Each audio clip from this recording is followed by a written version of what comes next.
Capital One, paiiyakin ang CMFT, Toshova lamang na lamang kay Zoy, sino ang lalaylay sa standings, crucial battle.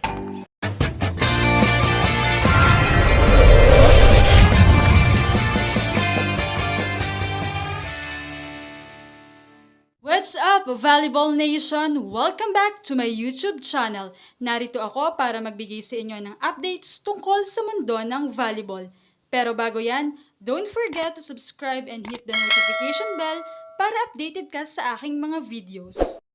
Another much awaited na laban nga ang Capital One Solar Spikers at Chocomucho Flying Titans dahil kapwa sila nasa parehong standings with 1 win and 2 losses. Bagaman lamang ng 1 puntos ang Solar sa Ube. We can say na much awaited na laban ito dahil makikita naman natin na improving talaga ang Capital One. Kung ating titingnan last conference, ang kanilang matchup ay dehadong-dehado doon ng Capital One.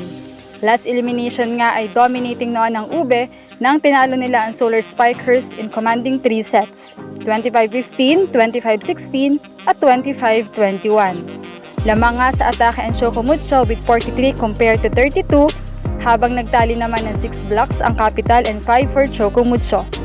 5 aces para sa Chocomucho at 2 sa Capital. Naging balakid naman ng Solar Spikers ang kanilang 22 big errors habang 12 sa Chocomucho.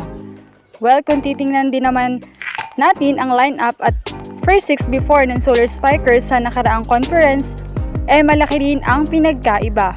With Jorel Singh and Das Clemente lang ang halos mainstay sa first 6 ngayon. They had Villegas, Estrella, Clemente, Singh, Quezon, Lana at Landicho. Habang sa Chocomucho naman ay nawala si Sisi at Nunag with the addition of Soy Faki. Sa paparating nga nilang laban ay masasabing kaya pa rin lumaban ng Capital sa Chocomucho, especially maganda ang koneksyon ng kanilang power import na si Marina Toshova kay Iris at even locals ay may mga koneksyon na din kay Iris. Kailangan muling maganda ang gising nito, ganoon na rin ang mga middle blockers na naging susi rin nila para ma-straight set nila ang Petrogas Angels. Kung gusto nilang makasilat ng panalo sa Titans, maaga pa lamang dapat ay compose na ang bawat isa.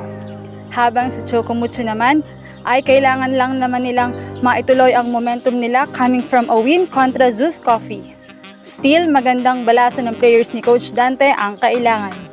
Kung hindi pa rin magjujal ang kanilang import na si Zoy at okay na siya, better to stick sa all locals. Matibay at steady floor defense talaga ang magiging labanan dito. Kung ay kukumpara natin sa floor defense, angat dito ang Titans dahil sa tinatrabaho talaga ito ni Tang Ponce. Ang kailangan lang ay huwag sayangin ito at ma-convert sa puntos. Habang sa Capital naman nakikipagsabayan na rin sila sa depensa. Roma being the babad libero, kailangan niyang mas tibayan ang depensa. Kung mapapansin din natin nakakapunto sila sa mga out of system sets. Well again, hindi na underdog team ang Capital at pinatunayan nila ito sa laban kontra Petrogas at muntik na ring mabitbit ang laban sa set 5 kontra Signal nung nakaraan. Kaya naman kaabang-abang ang laban na ito. Sino kaya ang aangat sa standings ng dalawa? Sino ang makakasweep? Aabot ba ito ng deciding 5th set? Anong masasabi niyo rito? Leave a comment below. Thank you for watching and don't forget to subscribe.